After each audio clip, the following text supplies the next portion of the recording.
تعالیٰ نے ترغیب دی ہے مال خرچ کرنے کی. مثل الذین ينفقون اموالهم فی سبیل اللہ کمثل حبۃ انبتت سبع سنابل فی کل سنبلۃ مئۃ حبۃ واللہ یضاعف لمن یشاء واللہ واسع علیم. یہاں ہے سنابل، اور یوسف علیہ السلام کے قصے میں ہے انی ارا سبع سنبلات خضر و اخری یابسات. تو وہاں چونکہ صرف ہیں ہی 7 جمع قلت، یہ سنبلات جمع قلت ہے، اور ادھر کوئی حد کوئی نہیں، تو سنابل جمع منتہی الجموع ہے، جمع کثرت ہے، جو آخر تک کوئی حد ہی نہیں. تو میرا اللہ قرآن میں 82 دفعہ خرچ کرنے کی ترغیب آئی ہے، 82 دفعہ. اللہ تعالیٰ کو بخیل سے نفرت ہے، چاہے راتوں کا تہجد گزار ہو، دن کا روزے دار. اور سخی سے محبت ہے، چاہے ساری رات وہ غفلت میں گزار دے. اللہ تعالیٰ کو سخی سے محبت. بخیل سے اللہ دوستی لگاتا نہیں، اور سخی سے اللہ دوستی توڑتا نہیں. اور سخاوت کا تعلق پیسے سے نہیں، دل سے ہے، دل کی کیفیت ہوتی ہے. سخاوت پیسے سے نہیں ہوتی، سخاوت دل سے ہوتی ہے. وہ غریب کے اندر بھی سخاوت ہو سکتی، مالدار کے اندر، اور غریب بھی بخیل ہو سکتا ہے، مالدار بھی بخیل ہو سکتا. اور اللہ کو سخی پسند ہے اور بخیل سے نفرت. شیطان ایک دفعہ کسی کو ملا تو اس نے بنی اسرائیل کے کسی عابد کو ملا، انہوں نے پوچھا تجھے کون لوگ پسند ہیں؟ کہ ایک جو شراب پیتا ہو مجھے بڑا اچھا لگتا ہے، ایک بہت زیادہ غصے والا ہو مجھے بڑا اچھا لگتا ہے، اور ایک بخیل ہو کنجوس تو مجھے بڑا اچھا لگتا ہے. اور کہنے لگا اگلی بتاؤں، اگر کوئی بدبخت تینوں ایک ہی جگہ جمع ہو جائیں، بخیل بھی ہو، غصے والا بھی ہو، نشے والا بھی ہو، پھر وہ پیر ہوتا ہے، میں مرید ہوتا ہوں. جی پیر صاحب، ایسے دنیا بھری پڑی ہے اس سے. تو میرا اللہ ترغیب دیتا ہے مال لگاؤ. آپ نے فرمایا اللہ الاجود الاجود وانا اجود ولد آدم، سب سے بڑے سخی تو اللہ ہیں، اور اللہ کے بعد سب سے بڑا سخی اللہ نے مجھے بنایا. اہل البیت کی سخاوت کو کوئی نہیں پہنچ سکتا. ایک دفعہ مدینہ میں 2 نوجوانوں میں بحث چڑھی، بنو امیہ سخی ہیں یا اہل بیت سخی ہیں؟ تو جو بنو امیہ کا طرفدار تھا اس نے کہا بنو امیہ زیادہ سخی. جو اہل بیت کا طرفدار تھا اس نے کہا اہل بیت زیادہ سخی. کہا چلو امتحان لیتے ہیں. تو جو بنو امیہ کا تھا وہ گیا بنو امیہ کے مالداروں کے پاس کہ میں مصیبت میں پھنس گیا ہوں تو مجھے کچھ مدد چاہیے. تو ایک نے 10,000 دیے، پھر دوسرے کے پاس گیا اس نے 10,000 دیے، تیسرے کے پاس، چوتھا 5 6 7 8 9 10 آدمیوں سے 1 لاکھ لے کر آیا. یہ گیا عبداللہ بن جعفر کے پاس، ضرورت مندوں کو چاہیے، انہوں نے 1 لاکھ دے دیا.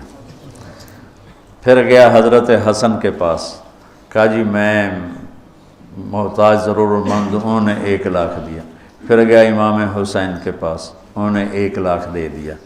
جب وہ کٹھے ہوئے انہوں نے کہا کتنا لے آندہ؟ کہ 1 لاکھ، کہ میں 3 لاکھ لے آندہ. انہوں نے کہا بھائی واقعی اہل بیت کی سخاوت کو کوئی نہیں پہنچ سکتا، چلو واپس کرتے ہیں. تو بنو امیہ کا جو حامی تھا وہ گیا، حضور ہم تو خالی ویسے ہی کر رہے تھے، ضرورت نہیں تھی، یہ برائے مہربان. ان کا ٹھیک رکھ دو. دوسرا ٹھیک ہے رکھ دو. تیسرا، چوتھا، 5واں، 6واں، 7واں، 8واں، 9واں، 10 ٹھیک ہے بھائی رکھ دو، واپس کر دو. واپس ہو گیا. اب یہ گیا عبداللہ بن جعفر کے پاس، حضرت وہ ہم تو ایسے ہی امتحان لے رہے تھے، ہمیں تو ضرورت کوئی نہیں، آپ واپس لے لیں. امام حسن صاحب، امام حسین صاحب، انہوں نے فرمایا جب اہل بیت کے گھر سے کوئی چیز نکل جاتی ہے واپس نہیں آیا کرتا. سخی. امام علی نقی رحمہ اللہ تعالی، یہ رہتے تھے سامرہ میں، سامرہ بغداد کے پاس ایک جگہ. تو ان کے پاس ایک شخص آیا کہ حضور میرے اوپر 30,000 دینار قرضہ ہے. کون ہو, کہاں سے آئے ہو, قرضہ ہے نہیں ہے. اچھا پہلے سنو, 30,000 دینار بنتا کتنا ہے؟ 60 کروڑ روپیہ. یہ کہو زبان سے. تو انہوں نے اپنے خادم سے پوچھا پڑھے ہیں کہ جی پڑھیں, کا اٹھا کے دے دو. نہیں پوچھا, 60 کروڑ. یقین مانو اگر آپ اہل البیت کے قصے سخاوت کے پڑھو, آپ یقین نہیں آتا کہ 60 کروڑ روپیہ ایک سائل کو دے دیا. ایک دفعہ سامرا سے باہر کسی گاؤں میں گئے ہوئے تھے ملاقات کے لیے, تو ایک آدمی ان کو ڈھونڈتے ڈھونڈتے کوفے سے چلا گاؤں پہنچ گیا. کہا حضرت 10,000 درہم کا مقروض ہوں اور کوفے سے چلا ہوں, یہاں تک پہنچا ہوں, کہیں سے کام نہیں بنا, آپ کے سوا میرا کوئی کام نہیں بنا سکتا. اچھا ان دنوں ان کے پاس کچھ بھی نہیں تھا. فرمانے لگے بھائی میرے پاس تو کچھ ہے نہیں. کہا نہیں جی میں نے تو آپ سے ہی لینا ہے, جہاں سے بھی کر کے دو مجھے کر کے دو. تو کہنے لگے اچھا ٹھیک. نوکر سے کاغذ قلم لاؤ. کاغذ قلم لائے, اس پہ تحریر لکھی کہ میں نے اس صاحب کے 10,000 درہم دینے ہیں اور اپنے سائن کی علی نقی. کہا یہ لے جا, میں 3 دن بعد واپس جاؤں گا شہر, تو جب مجلس گرم ہونا تو آ جانا اور یہ پرچہ دکھا کے میری خوب بےزتی کرنا کہ تو پیسے لکھے ہیں اور تو مکر گیا اور دیتا نہیں اور ٹال مٹول کرتا ہے. ٹکا کے میری بھائی انہوں نے یہ کام میں نہیں کرتا. کہا پھر پیسے نہیں ملیں گے, کرنا پڑے گا. انہوں نے کہا چلو ٹھیک ہے جی, آپ کہتے ہیں تو میں کر دوں گا. تو 3 دن بعد یہ تشریف لے گئے سامرا. تو شام کے وقت لوگ جو شہر کے معزز تھے وہ, اور اس زمانہ تھا متوکل کا, تو متوکل کے درباریوں میں سے 2 وہاں آئے, تشریف لائے ہوئے تھے, بیٹھے ہوئے تھے. تو یہ بدو پہنچ گیا اور اس نے وہ تو آپ نے امام صاحب نے خود ہی کہہ دیا تھا تم نے اوپر چڑھائی کرنی, انہیں آتے ہی چڑھائی کر دی. اور وہ کہ بھائی ٹھیک ہے یار میں تیرے دینے ہیں پر ابھی میرے پاس ہے نہیں, میں دے دوں گا. نہیں اب پہلے اتنی دیر کر دی ہے, ایسے جھوٹے وعدے کرتے ہیں آپ. اب کیسے کرتے ہیں آپ؟ وہ آگے منتیں کر رہے ہیں اور سارے مجمع کا رنگ فق ہو رہا ہے. تو کہا اچھا بھائی مجھے 3 دن کی مہلت دے دے, میں تیرا سارا قرضہ چکا دوں. کہا ٹھیک ہے, 3 دن کے بعد چوتھا نہیں ہونا چاہیے. کہا نہیں بالکل نہیں ہوگا. وہ جو متوکل کے درباری تھے نا, انہوں نے جا کے متوکل کو بتایا کہ امام صاحب کے ساتھ ہوا یہ قصہ ہوا. اچھا. انہوں نے فوراً خزانچی کو کہا کہ 30,000 درہم ابھی حضرت کے گھر پہنچا دو. وہ 30,000 درہم پہنچے اور اس کو بلوا لیا, ابھی لے جا. کہا جی میری تو 10,000 ضرورت ہے. نہیں ہمارے گھر سے جو چیز آتی ہے وہ آگے جانے کے لیے آتی ہے, لے جا. کہا حضرت میری ضرورت صرف 10,000 ہے, مجھے اوپر والے نہیں چاہیے. کہا تجھے چاہیے, پیسہ بھی ایسی چیز ہے کہ نہیں چاہیے, چل سارا لے جا. یہ سخاوت.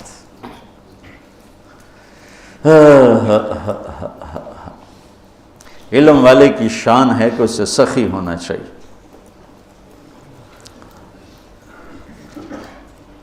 حضرت عمر رضی اللہ عنہ کی دعا سنو, اللہم انی شدید فلینی وبخیل فسخنی.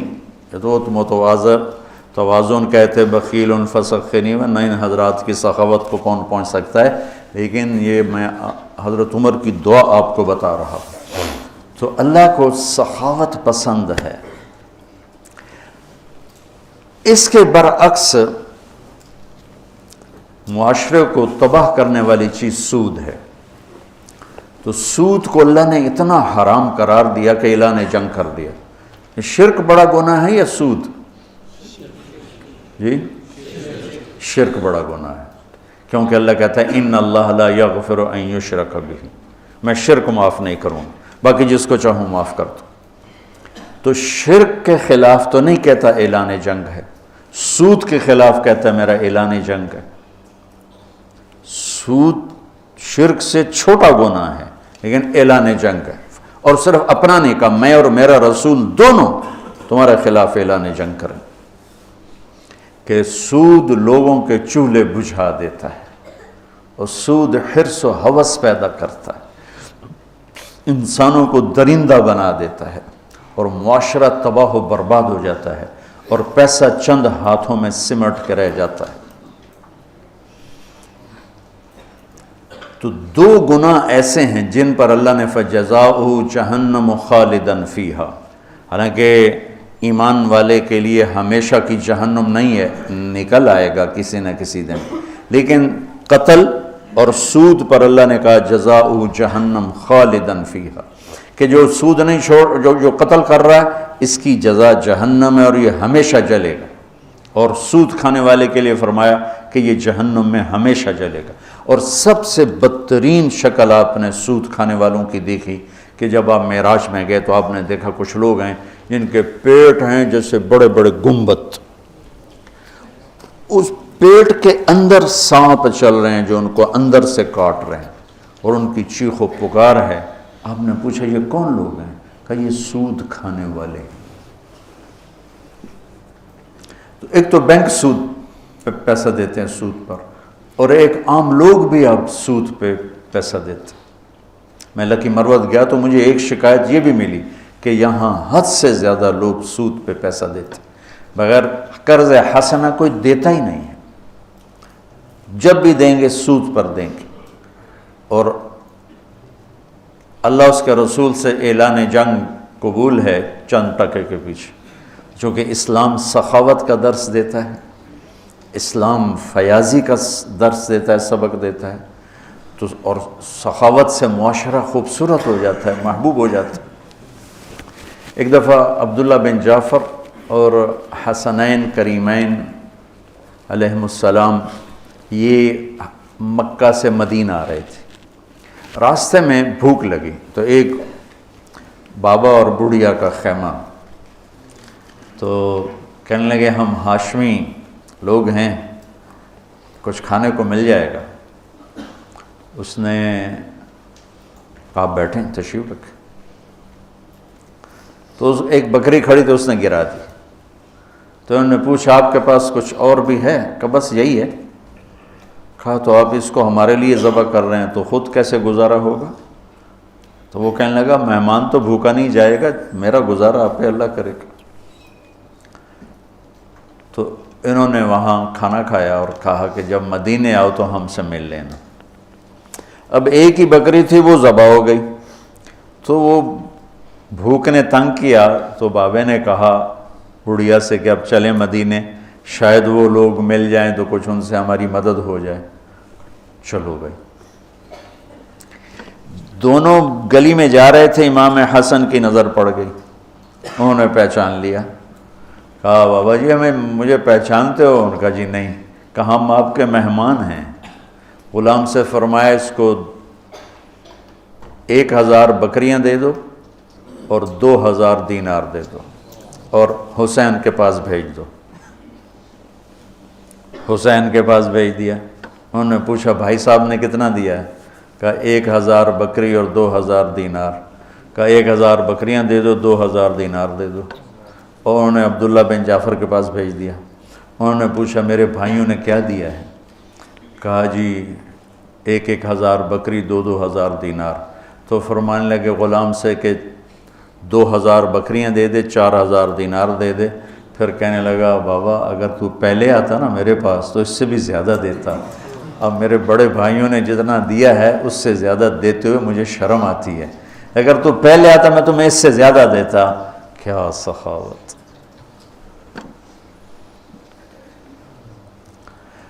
تو سود اس لیے اللہ نے حرام کیا کہ زندگی کی رونق کو چھین لیتا ہے اور انسان کو یہ درندہ بنا دیتا ہے، وحشی بنا دیتا ہے۔ شکر ہے مطلب اب ایک سود پہ لینا، پیسہ لینا، اس سے کاروبار کرنا، تو اگر کاروبار صحیح ہے تو سود دینے کا گناہ موجود ہے۔ بہرحال یہ مفتی صحیح بتائیں گے، میں مسئلہ تو نہیں بتاتا۔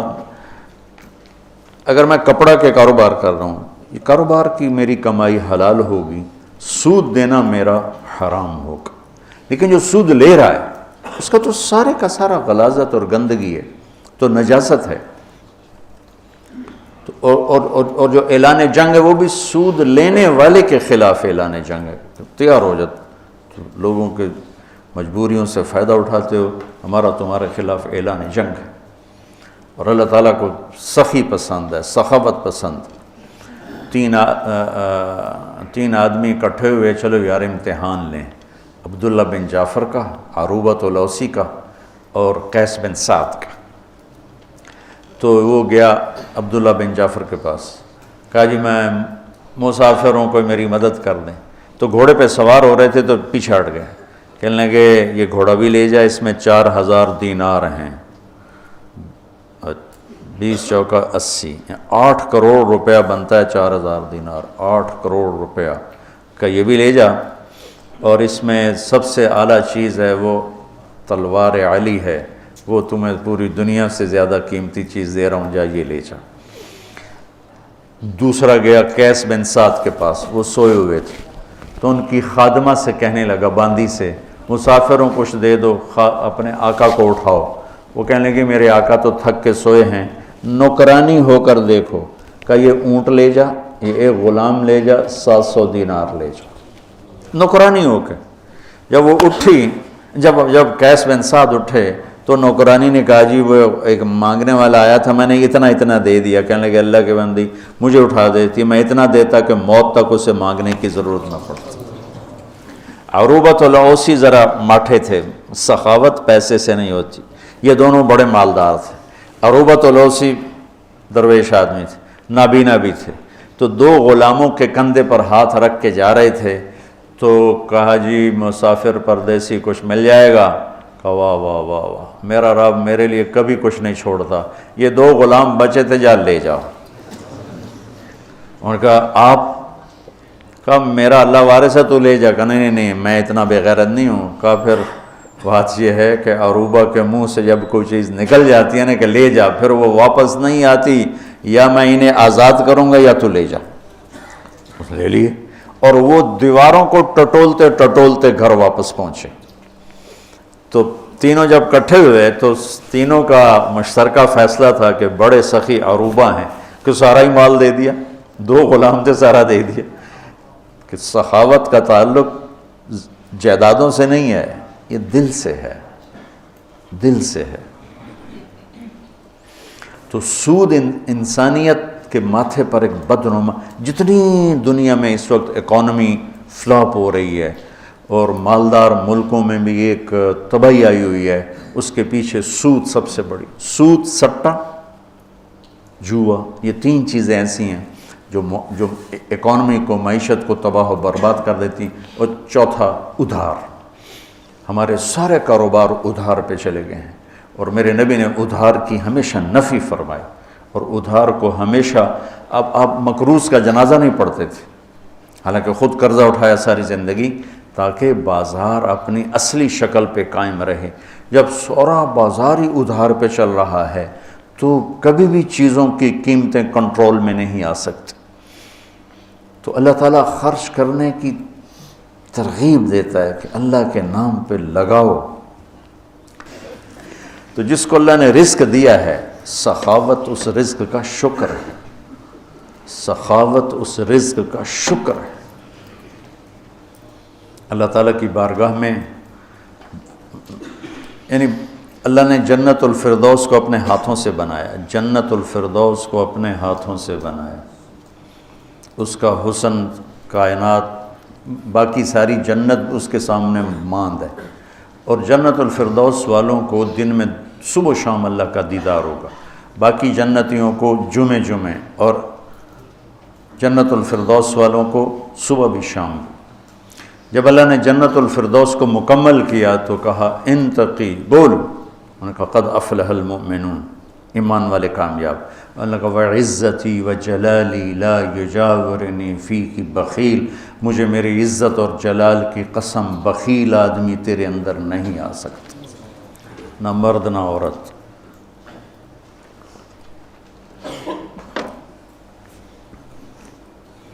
تو اللہ سے مانگو کہ اللہ ہمیں سخی بنائے.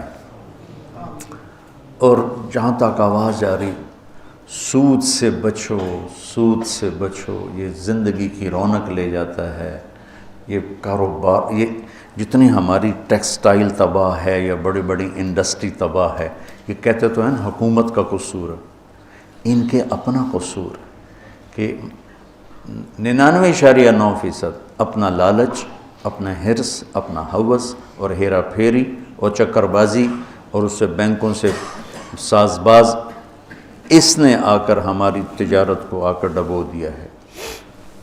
سچائی ہو، دیانتداری ہو، صداقت ہو اور وعدہ وفائی ہو اور کھوٹ سے پاک کام ہو، اس سے زوال اللہ اپنے امتحان کے طور پر لے لے تو لے لے، ورنہ اللہ کا قانون ہے کہ سچائی کو زوال نہیں ہے، دیانتداری کو زوال نہیں ہے۔